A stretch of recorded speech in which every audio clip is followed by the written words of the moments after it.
गीता सत्संग में आप सभी का स्वागत। जहां हम भगवत गीता के चौथे अध्याय को सूत्र से जानने का प्रयास कर रहे हैं।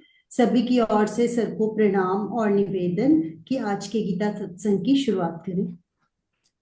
आशु जी, बहुत बहुत धन्यवाद। मेरी ओर से भी आप सबको प्रणाम, नमस्कार, चरण वंदना। और कहूंगा योग स्थ कुरु कर्माणि। हम लोग चौथे अध्याय की बातचीत कर रहे थे। हम आगे चलेंगे। वहां से श्लोक नंबर 10 की कुछ चर्चा कल हुई थी। यहां से आगे रिपीट करते हुए, रिवाइज करते हुए आगे चलेंगे। आशु जी, श्लोक नंबर 10 को पढ़ें। जी सर। वीतराग भय क्रोधा मन्मया मामुपाश्रिताः बहवो ज्ञान तपसा पूता मद्भावमागताः। पहले भी जिनके राग भय और क्रोध सर्वथा नष्ट हो गए थे और जो मुझ में अनन्य प्रेम पूर्वक स्थित रहते थे, ऐसे मेरे आश्रित रहने वाले बहुत से भक्त उपर्युक्त ज्ञान रूप तप से पवित्र होकर मेरे स्वरूप को प्राप्त हो चुके हैं। समझते हैं जरा। वीत राग भय क्रोधा छूट गए हैं। क्या चीज? तीन चीजें छूट गए हैं। राग भय क्रोध। देखिए, इनमें से भी अगर मेरी अटैचमेंट छूटती है, इसी कर्म का क्या रिजल्ट होना चाहिए उसके प्रति अगर मेरा राग छूटता है, तो मुझे उस होने वाले रिजल्ट से भय भी नहीं होगा, और फिर क्रोध से भी छूट जाऊंगा। सिंपल सी बात है। तो तीन चीजें ये इकट्ठी एक साथ कही गई, ऐसा यहां से पता चलता है।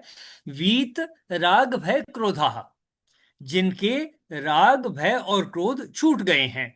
और जैसा मैंने कहा, मेरी समझ में आया कि अगर अकेला राग यानी अटैचमेंट ये अगर छूट गया, तो उसके रिजल्ट का सिक्के भय से भी मैं छूट जाऊंगा, क्रोध से भी छूट जाऊंगा। उससे क्रोध भी उत्पन्न नहीं होगा अगर मेरे अनुसार रिजल्ट ना आया। फिर कहा मनमया। मैं कहूं कि जी मैं कृष्णमय हो गया, ये मनमया होना हो गया। और श्री कृष्ण जी मेरे रंग में रंग जाएं, तो वो कहेंगे सतीशमय हो गए। कोई आशु जी की बात माने तो कहेंगे वो आशुमय हो गया। आशु जी श्री कृष्ण जी की बात माने, वो श्री कृष्णमय हो गई। तो यहां जो शब्द प्रयोग हुआ है, वीत राग भय क्रोधा, जिसके ये छूट गए हैं, मनमया श्री कृष्णमय हो गए हैं जो, माम उपाश्रिता उन पर आश्रित हो गए हैं। तो क्या क्या बातें हुई और कैसे होगा ये? श्री कृष्ण में कैसे होंगे? उनकी जो बातें बताई जा रही हैं, उनको हम जान लें, समझ लें, उनको अपने जीवन में इंप्लीमेंट करें, तो हम कहेंगे हम श्री कृष्ण में हो गए। तो मनमया इस तरीके से होगा। माम उपाश्रिता, बिल्कुल ठीक, उन्हीं बातों को जीवन में अगर उतारेंगे तो हम उन पर आश्रित भी हो गए। तो ये तीनों बातें अगर हम राग और द्वेष में संभाव का प्रयास करें और समत्व योग का को अपने आचरण में लाएं, दैनिक जीवन के आचरण में लाएं, तब हम कहेंगे कि ऐसा होने से हम वीत राग भय क्रोधा, राग भय और क्रोध से छूट जाएंगे, मुक्त हो जाएंगे। मनमया यानी श्री कृष्णमय हो जाएंगे। माम उपाश्रिता श्री कृष्ण जी के आश्रित हो जाएंगे, यानी जो बातें उन्होंने कही हैं उनको अगर हम समझ लें, अपना लें, तो हम माम उपाश्रिता यानी श्री कृष्ण जी पर आश्रित हो गए। बहवह बहुत सारे, यानी सारे नहीं, बहुत सारे, ज्ञान तपसा, ज्ञान के तप से। कौन सा ज्ञान? जो श्री कृष्ण जी ने बताया, योग में रहने का, संभाव में रहने का, यही ज्ञान है। राग और द्वेष में संभाव रखने का, यही ज्ञान है। ज्ञान तपसा, ये ज्ञान का तप है। पूता पवित्र होकर, मद भावम आगता, मेरे भाव तक पहुंच जाते हैं, मेरे भाव तक आ जाते हैं। कौन से भाव हैं? योग में आने के भाव हैं, समभाव में रहने के भाव हैं, राग और द्वेष में बैलेंस बनाने के भाव हैं। देखें जरा इस श्लोक में किसी का कोई प्रश्न कि किस तरीके से, क्या मीनिंग है राग भय और क्रोध से मुक्त होने का, कृष्ण में होने का, श्री कृष्ण जी पर आश्रित होने का, और ज्ञान से ज्ञान के तप से पवित्र होने का और श्री कृष्ण जी तक पहुंचने का। देखें कितनी बातें कही गई। पहली बात, राग भय और क्रोध से मुक्त होने की कही गई। दूसरी बात, मनमया, श्री कृष्णमय होने की बात कही गई। माम उपाश्रिता, तीसरी बात, उन पर आश्रित होने की बात कही गई। चौथी, बहवे, बहुत सारे लोगों के बारे में कहा। ज्ञान तपसा पूतः, इस ज्ञान के तप से पवित्र होकर, ये चौथी बात हुई। इसका एंड रिजल्ट क्या है? इन चार बातों का एंड रिजल्ट क्या है? मद भावम आगता, मेरे भाव तक पहुंचते हैं। यानी जो मैं चाहता हूं, जो मैं बता रहा हूं, उस तक पहुंचते हैं। कोशिश करें जरा इस श्लोक में देखें कौन सी चार बातें बताई हैं, जो श्री श्री कृष्ण जी ने कौन सी चार बातें बातें बताई हैं जिनसे हम उन तक पहुंचते हैं, उनके भाव तक पहुंचते हैं। उन तक पहुंचते हैं की बजाय मद भावम आगता, उनके भावों तक पहुंचते हैं। देखें जरा, कोशिश करें। Someone to try. पहली बात क्या है? वी, राग, जिनका राग खत्म हो जाता है तो उनका भय अपने आप ही समाप्त हो जाएगा, क्रोध भी उनको नहीं आएगा जब बिल्कुल उनके ठीक, ये एक बात हो गई। राग भय और क्रोध से छूट जाने छूट जाना, ये जाते एक हैं। बात हो गई। अगला, और फिर वो उनके श्री कृष्ण भगवान में श्री मनमया। कृष्ण में मन में हो जाते हैं। कैसे और कैसे उन होंगे पर श्री कृष्ण में? जब हमारा राग छूट जाएगा तो हम उन्हीं के भाव को, जो श्री कृष्ण में हो जाएंगे। यानी कृष्ण, कि जब हम उनके बताए हुए उपदेश के अनुसार चलेंगे, उसका अनुसरण करेंगे, योग में आने का प्रयास करेंगे, तो ये हो जाएगा श्री कृष्ण में होना। पूरी करें अपनी बात। और उन पर आश्रित हो जाएंगे, उनके आश्रित हो जाएंगे। हाँ बिल्कुल ठीक, यानी कि जो बातें उन्होंने बताई हैं उन पर हम आश्रित हो जाएंगे। उनको अपना लिया तो उनके आश्रित हो गए। चलिए आगे। और फिर बहुत से ऐसे लोग हैं जो इस ज्ञान से तप के, यानी कि जो उन्होंने रास्ता दिखाया उस रास्ते पर चलकर वो मतलब उन्हीं के भाव को पवित्र पवित्र पवित्र हो गए। ज्ञान पवित्र हो गए। तपसा पूतः, ज्ञान के तप से, जो उन्होंने बताया उस ज्ञान के तप से, यानी उस ज्ञान को फॉलो करते हुए, अपनाते हुए पवित्र हो गए। फिर और फिर अंत में उनके इसका इसका एंड रिजल्ट क्या? उनके भाव को ही प्राप्त हो गए, यानी कि कृष्ण में ही हो गए एक तरह से बिल्कुल वो। ठीक, मद भावम आगता, श्री कृष्ण जी के भावों को उपलब्ध हो गए, वहां तक पहुंच गए। इसमें किसी का कोई प्रश्न है? बहुत अच्छे से आपने बताया। इससे अगले श्लोक पे चलते हैं। आशु जी देखें जी सर। श्लोक नंबर 11। जी सर। ये यथा माम प्रपद्यन्ते, ये जो यथा मुझे, हाँ जी, ये यथा मां प्रपद्यन्ते, ये यथा मां प्रपद्यन्ते प्रपद्यन्ते तांस्तथैव भजाम्यहम्। मम वर्तमानुवर्तन्ते मनुष्याः पार्थ सर्वशः। हे अर्जुन, जो भक्त मुझे जिस प्रकार भजते हैं, मैं भी उनको उसी प्रकार भजता हूँ, क्योंकि सभी मनुष्य सब प्रकार से मेरे मन मार्ग का अनुसरण करते हैं। समझते हैं श्लोक को। ये यथा, जो जिस प्रकार, माम प्रपद्यन्ते, मेरा पूजन करते हैं, मेरा भजन करते हैं।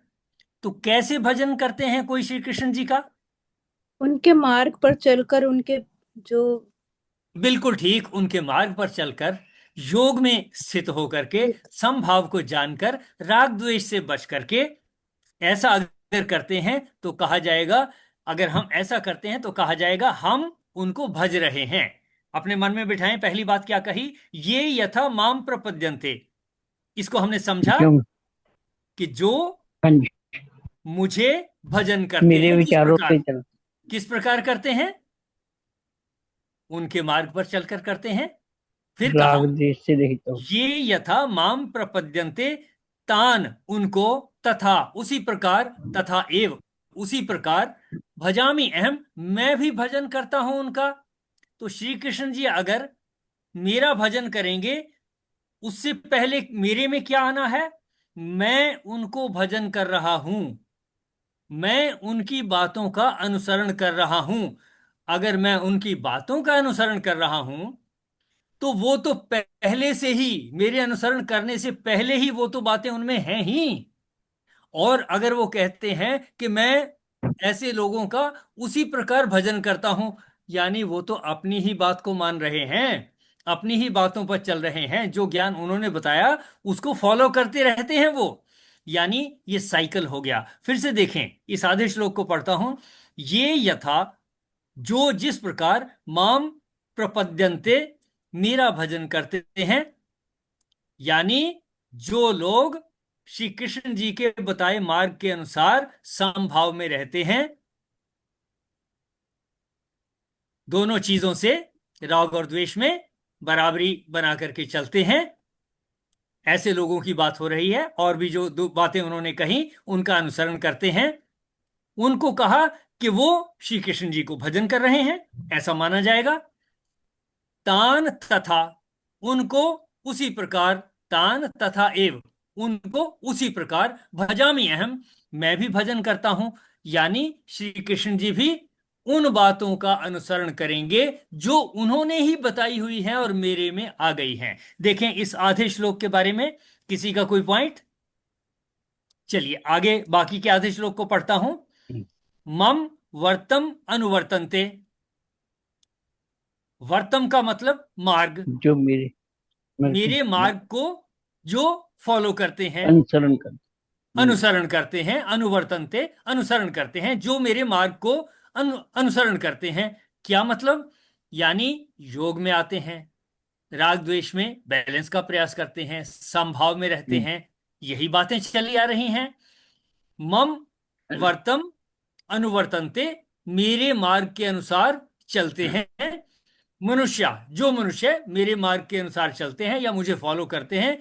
पार्थ सर्वशः, जो सब प्रकार से मेरे मार्ग का अनुसरण करते हैं, उनके बारे में कहा कि वो जैसा मुझे भजते हैं मैं भी उनको वैसा ही भजता हूं।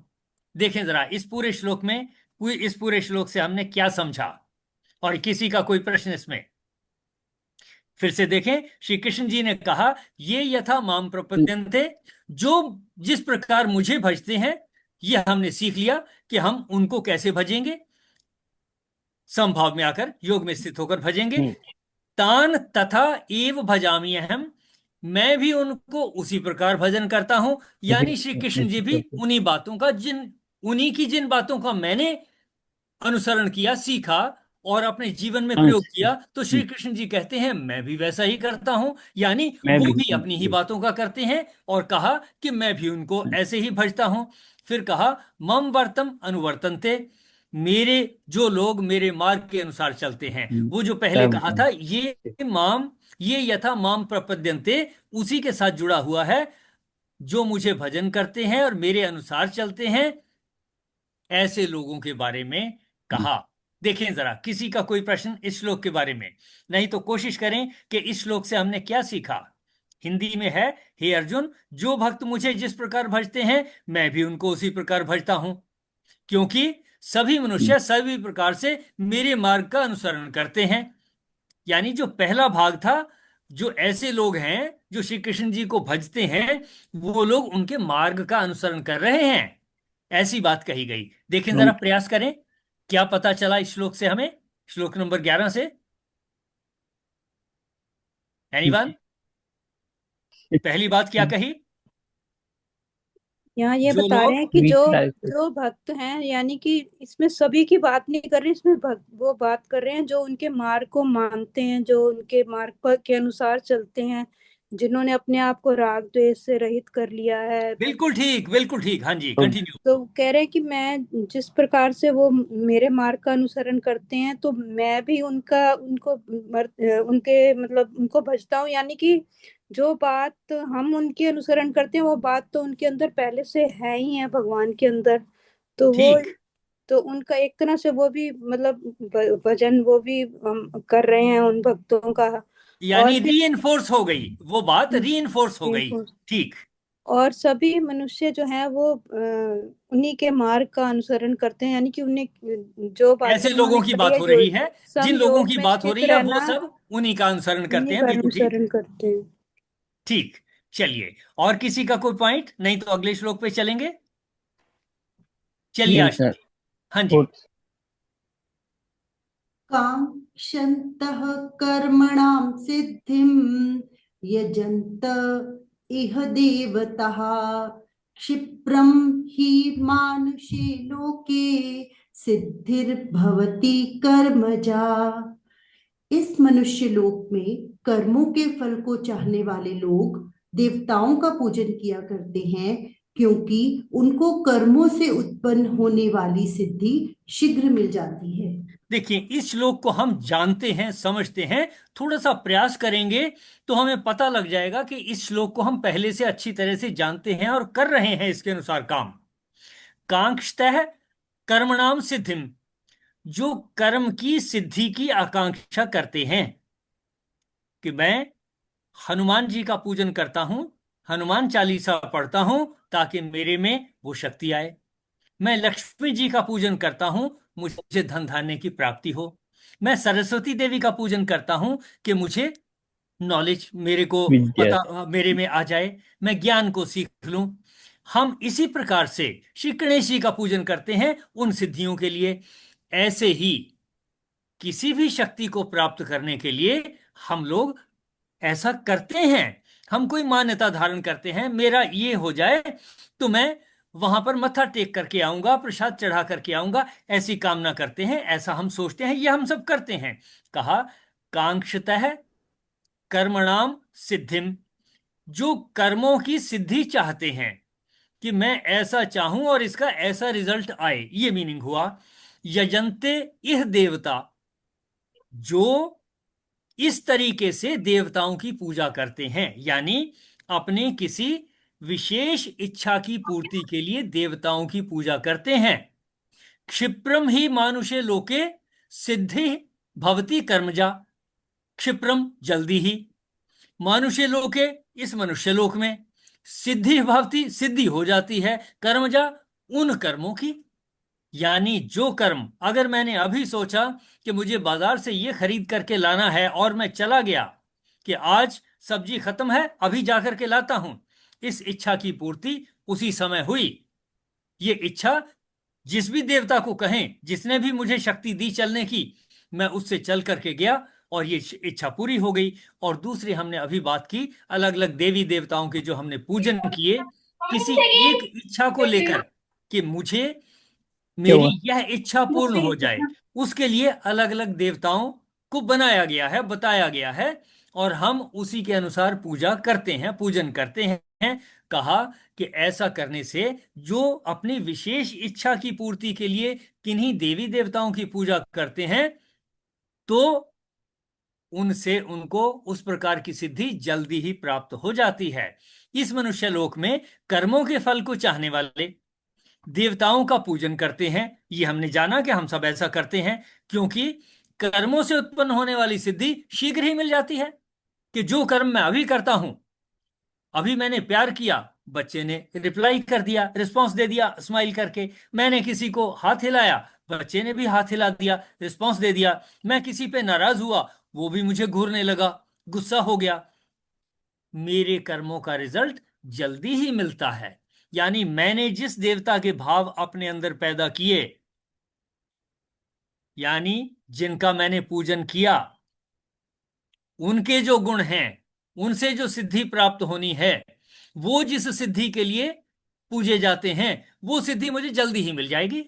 देखें जरा इस श्लोक का क्या अर्थ हुआ। इस सर इसमें मनुष्य, ये भी है कि जैसे पूजा करना एक तरह का कर्म ही है ना ये। हाँ बिल्कुल तो ठीक। पूजा कर, जो हमने पूजा का कर्म किया उसकी सिद्धि, जिस जिस देवता को हमने पूजा, उसकी आकांक्षा, कोई ना कोई कामना रख के हमने उनकी पूजा की, तो वो हमें उसका फल मिल जाता है। बिल्कुल ठीक, यही कहा कि जब हम ऐसी कोई इच्छा रख, ये भी कर्म ही है, अपने मन में विचार लाना कि हे लक्ष्मी देवी, मुझे धन धान्य की प्राप्ति हो जाए। हे सरस्वती सरस्वती देवी, मुझे विद्या की प्राप्ति हो जाए। हे हनुमान जी, मुझे शक्ति प्रदान कीजिए। हे जिस भी किसी देवता के बारे में हम कहें, पूजन करें, यानी कि हम ये कर्म कर रहे हैं और इस कर्म का रिजल्ट जल्दी ही मिल जाता है, ये यहां से पता चला। यानी कि विशेष इच्छा की पूर्ति के लिए मुझे उस विशिष्ट देवता का पूजन कर लेना चाहिए, और ऐसा करने से उसका रिजल्ट भी जल्दी ही मिल जाएगा। संभाव में आने का रिजल्ट तो हो सकता है इसमें देर लगे, लेकिन जो दूसरे कहा, देवी देवताओं के पूजन की बात की, कि वो जो कर्म है उनका फल शीघ्र ही प्राप्त हो जाता है, ऐसा इस श्लोक से पता लगता है। यानी कि अगर मुझे किसी विशेष काम की पूर्ति चाहता हूं, मैं अपनी इच्छा की पूर्ति चाहता हूं, तो मैं उससे रिलेटेड जो देवी देवता हैं उनका पूजन करूं, तो उनके पूजन से मुझे वो सिद्धि भी, उसका रिजल्ट भी जल्दी मिल जाएगा। जबकि ये जो संभाव वाली बात है, इसका रिजल्ट आने में हो सकता है देर लगे, क्योंकि मुझे संभाव में आने में देर लगती है, टाइम लगता है। हर रोज फिर मैं कहीं ना कहीं डेविएट हो जाता हूं, ऐसा इस श्लोक से पता लगता है। देखें किसी का कोई पॉइंट या कोई प्रश्न। हाँ जी सर, जय हाँ श्री जी, कृष्ण। जय श्री कृष्ण। इसमें ये बता रहे हैं कि किसी विशेष इच्छा की पूर्ति के लिए अगर हम किसी विशेष देवी देवता की पूजा करते हैं, तो उससे हमें अपने कर्म सिद्धि में शीघ्रता से प्राप्त हो जाती है। ये बिल्कुल ठीक बात, यानी कि इसमें किसी देवी देवता के पूजन में कोई रुकावट नहीं है। श्री कृष्ण जी ये नहीं कह रहे कि आप मुझे मानिए और किसी देवी देवताओं को ना मानिए, बल्कि ये बता रहे हैं कि अगर आपको किसी विशेष इच्छा की पूर्ति चाहिए तो उस देवी देवता का पूजन कर लीजिए, क्योंकि उनके पूजन से आपकी इच्छा जल्दी ही पूरी हो जाएगी। ये हमें इस श्लोक से पता लगता है। यानी कि जो हम कर रहे हैं, किसी देवी देवता का, अपने बुजुर्गों का, किसी बड़ों का पूजन कर रहे हैं, उनको जिस भी तरीके से हम पूजन कर रहे हैं, उसकी सिद्धि जल्दी मिल जाएगी, जल्दी प्राप्त हो जाएगी, ऐसा इस श्लोक से पता लगता है। देखिए, और किसी का कोई पॉइंट? चलिए आशु जी, इससे अगले श्लोक पे चलते हैं। जी सर। चातुर्वर्ण्यं मया सृष्टं गुणकर्म विभागशः तस्य कर्तारमपि मां विद्य कर्तारमव्ययम्। सर अगला भी साथ में पढ़ूं या? हाँ, पढ़ दीजिए, पढ़ दीजिए। न मां कर्माणि लिम्पन्ति न मे कर्म फले स्पृहा इति मां योऽभिजानाति कर्म भिर्न स बध्यते। ब्राह्मण, क्षत्रिय, वैश्य और शूद्र, इन 4 वर्णों का समूह गुण और कर्मों के विभाग पूर्वक मेरे द्वारा रचा गया है। इस प्रकार सृष्टि रचना आदि कर्म का कर्ता होने पर भी मुझ अविनाशी परमेश्वर को तू वास्तव में अकर्ता ही जान। कर्मों के फल में मेरी स्पृहा नहीं है, इसलिए कर्म मुझे लिप्त नहीं करते। इस प्रकार जो मुझे तत्व से जान लेता है वह भी कर्म से नहीं बंधता। देखिए, ये 2 श्लोक, आज की चर्चा हम इन्हीं 2 श्लोकों तक सीमित रखेंगे। इन 2 श्लोकों में बहुत विशिष्ट बातें कही गई हैं, जिनको हम थोड़ा सा प्रयास करके समझते हैं।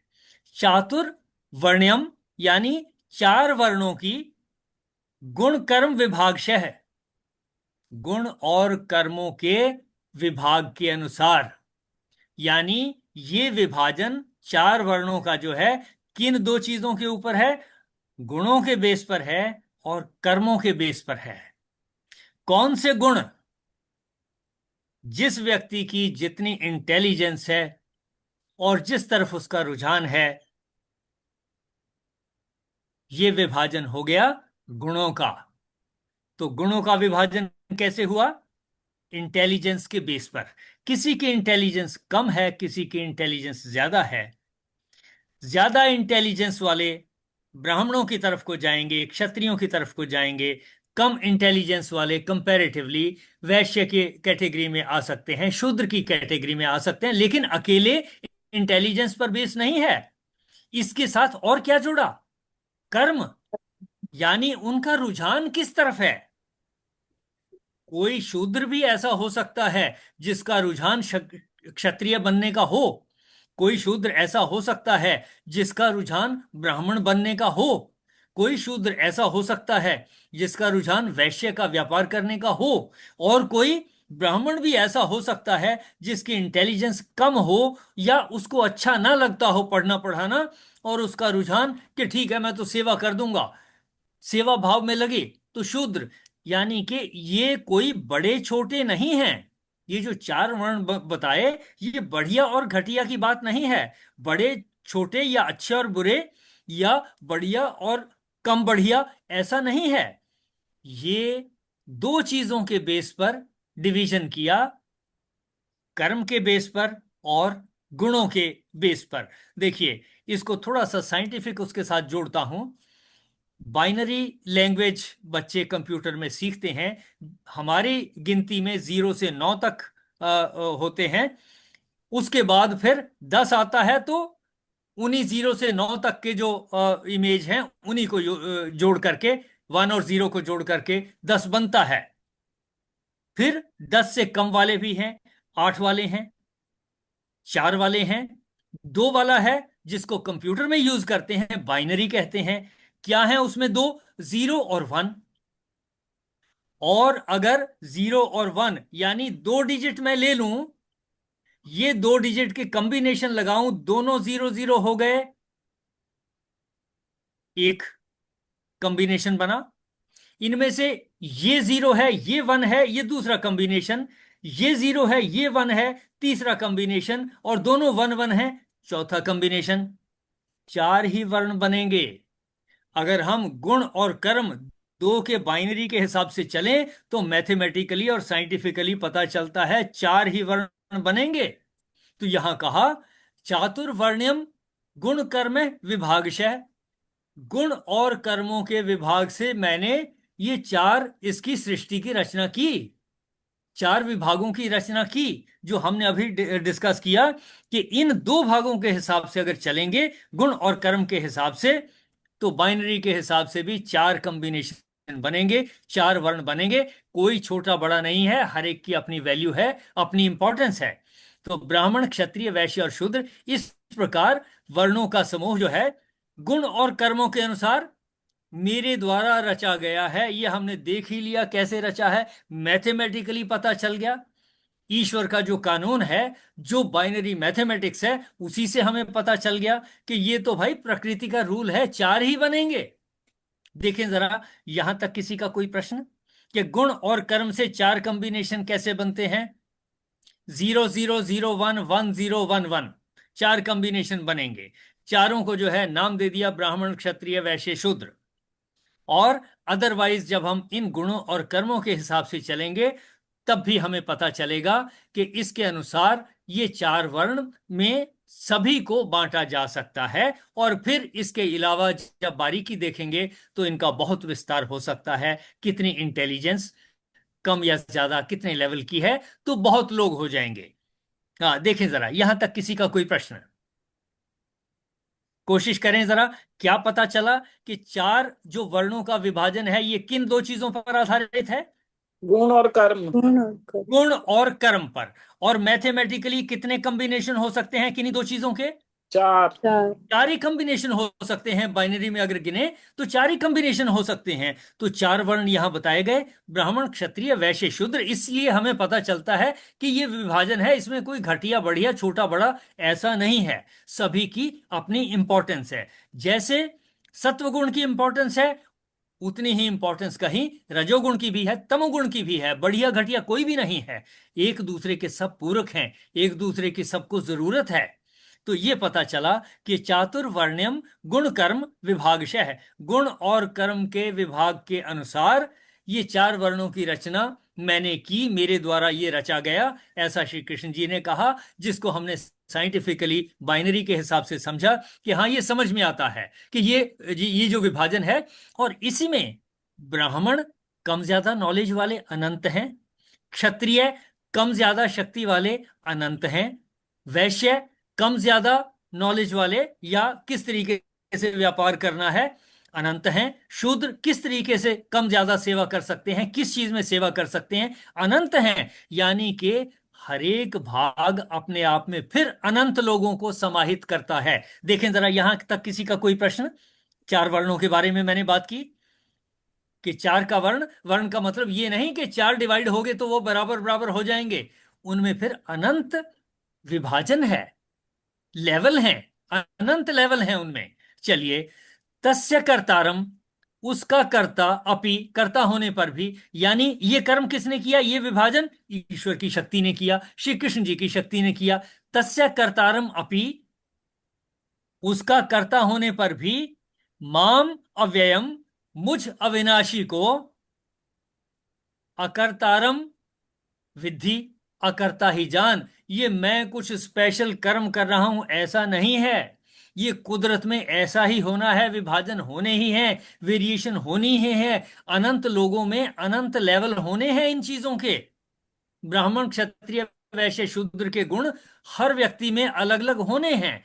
किसमें जिसमें जो ज्यादा हो गए वो उस तरफ को ज्यादा हो गया। जैसा मैंने कहा, पुराने जमाने की भी स्टोरीज अगर हम सुनते आएंगे कि किसी शूद्र ने जाकर के गुरु से जो है शिक्षा ले ली और बाद में गुरु जी नाराज हो गए कि जी ये तुझे बिच्छू ने काटा या कीड़े ने काटा, तू रोया नहीं, तू बता कौन है, नहीं तो तेरी गर्दन अभी उड़ाता हूं।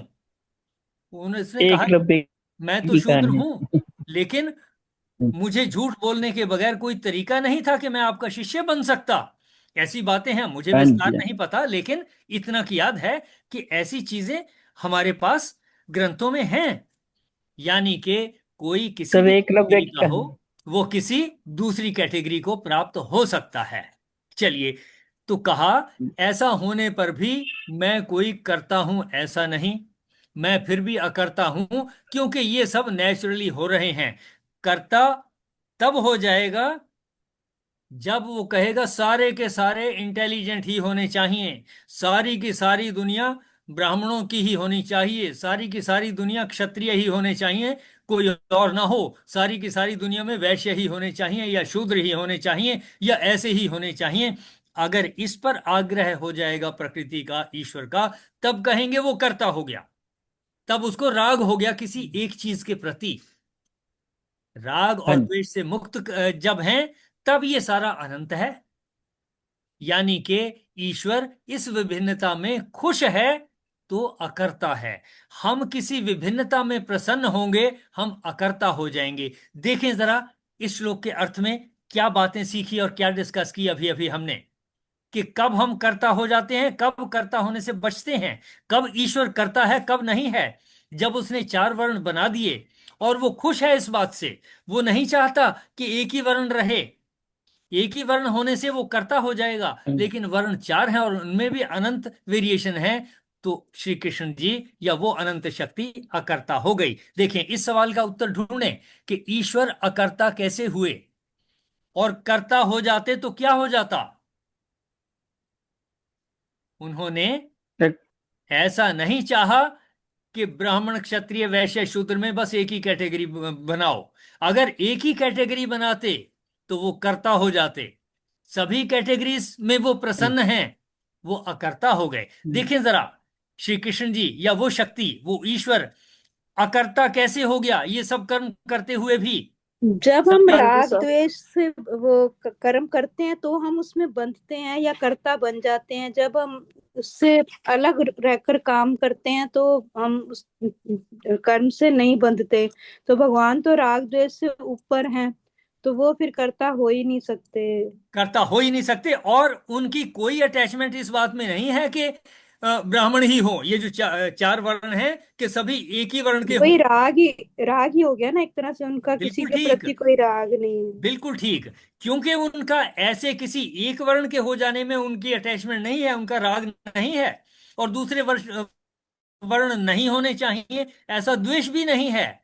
ऐसा होने से क्या हुआ बैलेंस बिगड़ श्री जाएगा। कृष्ण जी? Balance balance. बिगड़ जाएगा। हाँ तब वो जी। क्या हो गए, जब उन्होंने ये सारा कुछ साथ साथ चलाया, तो उनका राग अकर्ता द्वेष नहीं है, तब वो अकर्ता। अकर्ता हो अकर्ता अकर्ता हो गए। गए। हमने जाना कि ईश्वर अकर्ता कैसे हुए।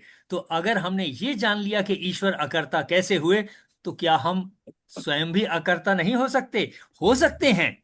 कैसे?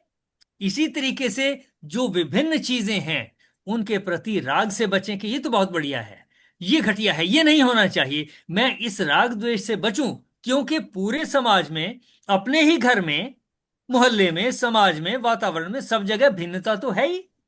अगर मैं उस भिन्नता में राग द्वेष करता हूं, तब मैं कर्ता हो गया। और अगर मैं कहता हूं ये एक्सेप्टेबल है, तब मैं अकर्ता हो गया। देखें जरा, मैं अपने लाइफ में कर्ता कब हो जाऊंगा, अकर्ता कब हो जाऊंगा? कोशिश करें। जब राग द्वेष से रहित होकर कर्म करूंगा, जब उनके फल से नहीं बंधूंगा, तो मैं करता। अकर्ता हो जाऊंगा, अदरवाइज मैं करता रहूंगा। यानी कि हमें अपने जीवन में जो कुछ है, हमारे आसपास है, उसके सच। पास, उसके साथ अगर समभाव में रहते हैं तो हम अकर्ता रहेंगे। और अगर हम राग की तरफ हो गए या द्वेष की तरफ हो गए तो हम कर्ता की श्रेणी में आ गए। ऐसा। यहां किसी का कोई प्रश्न? सर, ये अगले अगले उसका ये एक तरह से हमने सीख लिया अभी, जो अभी आपने बताया है। अगले श्लोक का यही मीनिंग है जो हाँ, हमें उसको अभी भी पढ़ समझ देता हूं। कर्मों के फल में मेरी स्पृहा नहीं है, यानी कि सबको मैं ब्राह्मण बना दूं, ऐसा कर दूं, या क्षत्रिय या वैश्य या शूद्र शूद्र बना दूं, इसमें मेरी अटैचमेंट नहीं है, स्पृहा नहीं है। मुझे कर्म लिप्त नहीं करते। क्यों नहीं लिप्त करते? क्योंकि मैं किसी एक जैसा बनाने में नहीं लगा। मुझे चारों वर्ण एक्सेप्टेबल हैं। सारी वेरिएशन, यूनिवर्स में जितनी वैरायटी है, ये मुझे एक्सेप्टेबल है। मेरा इसमें से किसी के प्रति अटैचमेंट नहीं है, किसी के प्रति द्वेष नहीं है, किसी के प्रति राग नहीं है, किसी के प्रति द्वेष नहीं है। चाहे वो व्यक्ति हो, चाहे स्थान हो, चाहे परिस्थिति हो, चाहे अन्न हो, चाहे प्राणी हो, मेरी किसी के प्रति अटैचमेंट नहीं है, किसी के प्रति मेरा द्वेष भी नहीं है। तब मुझे कर्म लिप्त नहीं करते, यानी मैं कर्मों में नहीं बंधता। और फिर कहा, जो मुझे तत्व से जान लेता है। कैसे? ये जो डिस्कस किया हमने, कि ईश्वर की शक्ति राग और द्वेष नहीं रखती। अगर ईश्वर की शक्ति राग और द्वेष नहीं रखती, और मैं ईश्वर को प्राप्त होना चाहता हूं, तभी प्राप्त होऊंगा तो हमें जब मैं जब मैं भी राग और द्वेष से राग और द्वेष की तरफ नहीं जाऊंगा। यानी नहीं जाऊंगा। मुझे कोई गालियां देता है, मुझे मेरी आलोचना करता है, मैं इससे विचलित नहीं होता। तभी मैं उस तत्व को जान पाऊंगा। तब कहा जाएगा, जो मुझे तत्व से जान लेता है। इस तरीके से जाना जाएगा तत्व से, वो कर्मों से नहीं बंधता। तब हम कर्मों से नहीं बंधेंगे। देखें जरा, आज की चर्चा को यहीं तक सीमित रखेंगे। मेरा ख्याल है हमने इन दो श्लोकों में, और जो बाकी सारे भी श्लोक पढ़े, बहुत बारीकी को जाना। और किस तरीके से ईश्वर अकर्ता हैं और हम कैसे अकर्ता हो सकते हैं, इसकी बारीकी हमने आज सीखी। देखें, किसी का कोई पॉइंट इससे पहले कि हम पूर्णता की ओर बढ़ें? एनीथिंग? चलिए आशु जी। जी सर। ओम पूर्णमदः पूर्णमिदं पूर्णात् पूर्णमुदच्यते पूर्णस्य पूर्णमादाय पूर्णमेवावशिष्यते। ओम शांति शांति शांति। बहुत सार्थक रही आज की चर्चा। हमने बहुत विस्तार, किसका विस्तार? योग का विस्तार, योग का समभाव का विस्तार, राग और द्वेष में सम रहने का विस्तार हमने इन श्लोकों में आज डिस्कस किया, सीखा, जाना। और पता चला कि ऐसा करने से हम अकर्ता हो जाते हैं, ऐसा करने से ईश्वर भी अकर्ता होता है। श्री कृष्ण जी कह रहे हैं कि मैं भी अकर्ता ही हूं, मैं भी कुछ नहीं कर रहा, यानी समभाव में ही हूं। ये चीजें हमने जानी। इस पूरे सहयोग के लिए आप सभी का धन्यवाद। मेरी ओर से आप सबको नमस्कार, प्रणाम, चरण वंदना, और कहूंगा योग चलिए। स कुरु कर्माणि। धन्यवाद। सभी की ओर से सर Yes. को भी प्रणाम और चरण वंदना। आगे के श्लोकों की चर्चा कुछ दिन बाद करेंगे, और जब भी सेशन स्टार्ट होगा तो आपको इन्फॉर्म कर दिया जाएगा। Thank you so much. Next मिलते हैं एक ब्रेक के बाद। Thank you so much sir. Thank you. कितनी लंबी बहुत बहुत ब्रेक है? धन्यवाद सर। कुछ कह नहीं सकते। सर बिजी हैं? बिल्कुल ठीक, बिल्कुल ठीक। सर बिजी है। यही यही है कि किसी ना किसी जो समस्याएं सामने हैं उनको फेस करना है। Yes sir. वो चैलेंज हैं, उनसे दुखी नहीं होना, उन्हीं में बैलेंस बना करके चलना है कि ये भी है ये भी है। चलिए कुछ दिन के लिए डिस्कस किया, अब कुछ समय के लिए उन चीजों से जूझेंगे, देखेंगे, कुछ और सीखेंगे और प्रैक्टिकली ट्राई करूंगा कि मैं कितने तक उन परिस्थितियों में समभाव में रह सकता हूं और संभव। कर्ता बना रह सकता हूं। ये एक्सपीरियंस बीच बीच में आता है, उसको सीख करके फिर हम जानते हैं कि अब हम भगवत गीता को और सीखते हैं, इससे ज्ञान आगे बढ़ता है। Thank you. हम प्रैक्टिकल एग्जाम से थैंक यू सर। डर जाते हैं सर, साथ साथ ही प्रैक्टिकल भी देते रहते हैं। होमवर्क दे देते हैं। सर जल्दी आने की कोशिश करना please. All thank right, all right, ठीक है। Thank you. You. Thank you sir. Thank you sir. Thank you.